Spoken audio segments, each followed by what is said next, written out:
Scientists estimate that there are over 200 billion trillion stars in the observable universe. That number is so unbelievably big, it's hard to imagine. But today we're talking with a scientist who works on ways for us to understand and visualize the universe around us. Hi, I'm Madeline from WowSTEM, and today we're talking with Dr. Kim Arcand, a visualization scientist at Harvard Center for Astrophysics. It is so cool that we get to talk to you today. Thank you so much. Thanks so much. I'm I'm really excited to get to chat with you. Okay, cool. So one of my favorite parts of astronomy is those beautiful pictures from the big telescopes. I feel like I could just spend all day looking at them. Me too. And you're one And I do. because you're one of the people who helps create them. Right? Yeah. So cool. Yeah. So it's a really fun process because I think there's this idea that we just hold up a selfie, right, to the universe, right? Just take a selfie and we've got a great data capture. But it's a lot more complex than that, right? We send these telescopes up into outer space. They capture all of this information, all of these packets of energy that have been traveling to us from these distant objects. And then from there, there's a data pipeline that has to occur. We package up the information into a digital suitcase and send it down to Earth through NASA's Deep Space Network, and then eventually we have to unpack it. And it's my job and some of my team's job to be able to go through that data. It's like a sandbox of awesome data and make stuff out of it, right? So you can translate it into an image or into a sound or even into a 3D model. So there's a lot of really cool things you can do with data. Wow, that's so cool. Could you tell us more about the data that we're collecting from the universe? Yeah, sure. So the telescope that I'm working on primarily, it's NASA's Chandrasekhar Observatory. So it's looking at really extreme hot objects in the universe, things like exploding stars, things like black holes, things like colliding galaxies, kind of boring stuff out there. And it's great because all of that high energy, all those photons, those little packets of energy that have been traveling to us, they're captured by the scientific instruments on board the telescope that goes about a third of the way to the moon.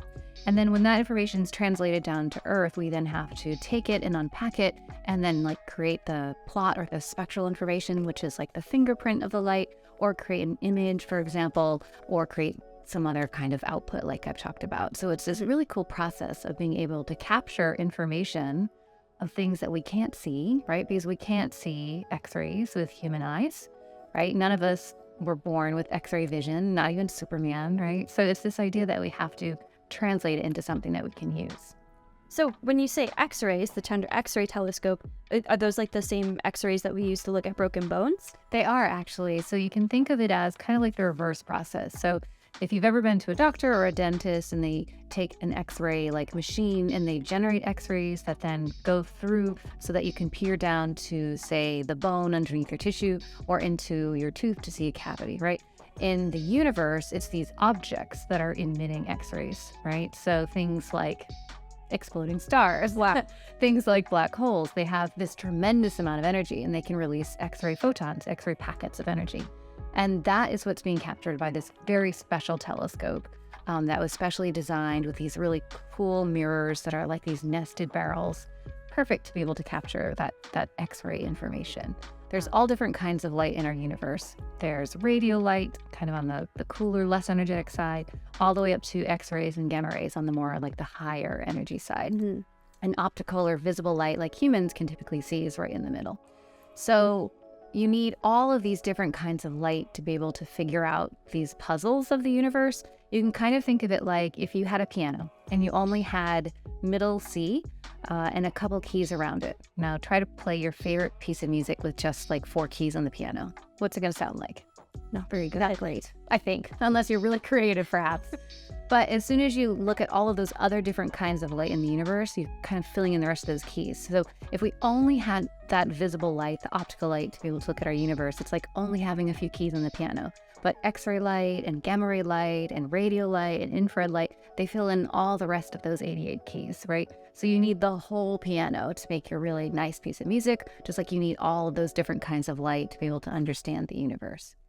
So a lot of these wavelengths of light, you said that we can't see, it's outside of the optical zone. Yep. So how do we translate that into something that we can see? How do we make colors out of that? So you could think of a weather map, right? So on the nightly news or on an app on your phone, if you're looking at a weather map and you're looking at the temperature map of the 5-day forecast, And you're going to see that the blue colors are for like the colder temperatures in whichever region you're in, and the red colors are typically for the warmer ones. In astronomy, we tend to do something similar. So we can take a map of data and we can break it apart by the energy level, by the different kind of topographical feature, or by like the chemical elements that are involved, right? So if we're looking at something by energy, we'll cut it and use the highest energies, the hottest things, in the blues and the purples, because in physics, blue is actually a higher energy, and then the lower energy in like the reds. So it's just a weather map so that we can really better understand these really interesting objects. I'm assuming that we are interested in using these telescopes to learn more, not just make cool sounds and pretty pictures, but what are we looking for with these telescopes? Right. I think the cool sounds of the pretty pictures are the candy, in the sundae, right? They're the cherry on top, I guess.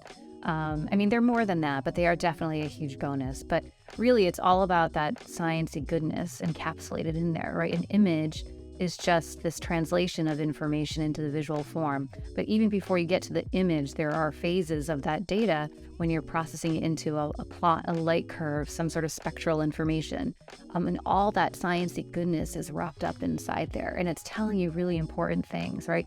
It'll tell you that when a star explodes, it can turn itself inside out. And all of the iron that was at the very core is now along the outer edges. And that kind of evidence, I think, is really exciting, right? So there are all of these cool, science stories that you're learning about with the data. And the visual or the sonification are a means of expressing that data.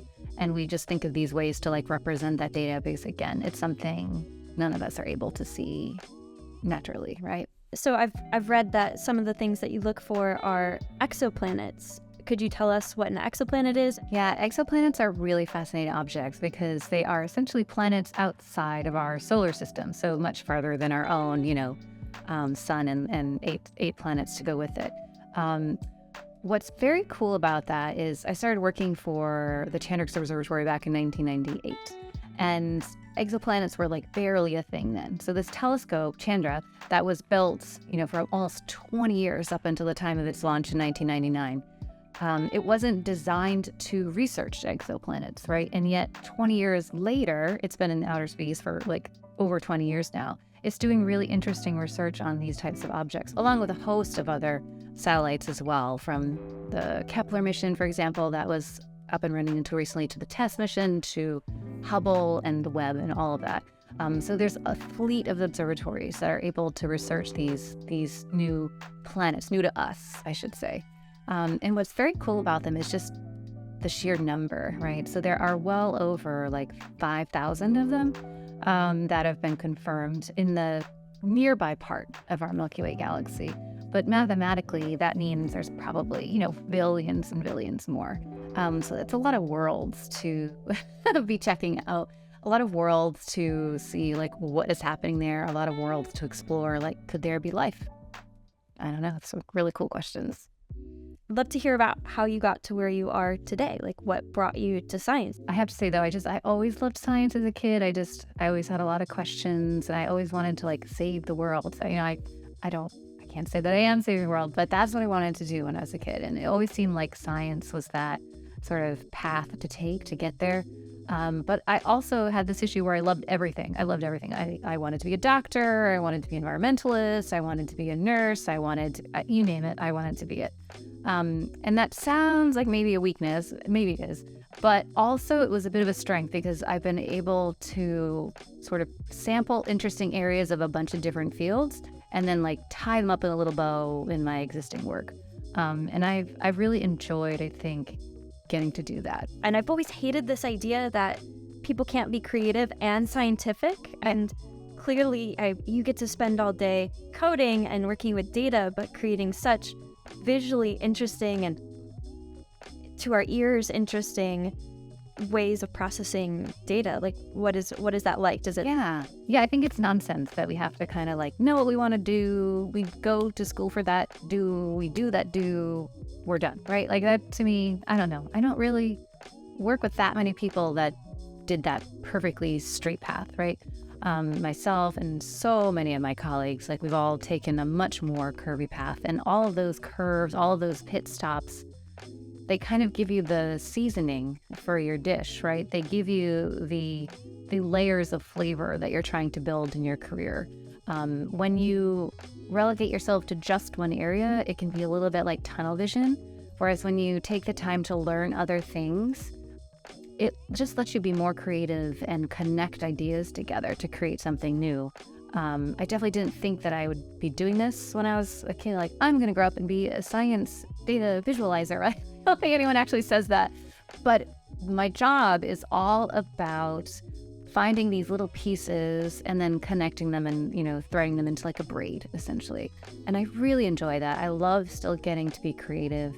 I mean, don't get me wrong, I still have lots of meetings and emails like anybody else, but the sort of bulk of the job, the meat of the job is still a lot about creativity. And I think we do a disservice when we only talk about science or engineering as like this cut and dry, sterile kind of feels, Well, you are such a huge inspiration to all young scientists, and to me, I was wondering if you have any words of advice for other young scientists who oh my gosh, might be interested in everything.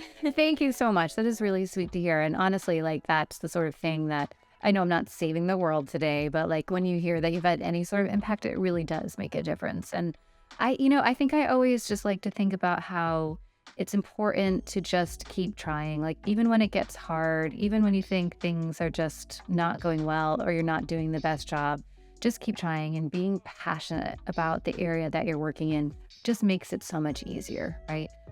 Like when things get hard, if you're really just fascinated still about all of the content underneath it, it just makes it a lot easier to get through. So just kind of keeping the focus on things that make you happy, as weird as that sounds, in a job, really, really does make an impact. Yeah, that's great advice. I think that's really important to maintain a sense of self in hard times. Right. Totally makes sense. Exactly. Yeah. You've done a lot of work trying to think about how we can conceptualize like the scale and magnitude of the universe and just how big it is.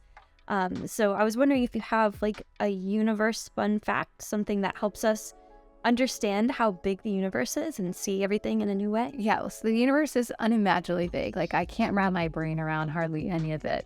I think human brains are not really meant to, but I can say one of my favorite objects in the entire universe is this exploded star called Cassiopeia A, and it's nearby. It's in the Milky Way galaxy. It's a little over 10,000 light years away from us. And I'm holding just a tiny, tiny version of it in my hand. Like this is barely 4 inches across probably.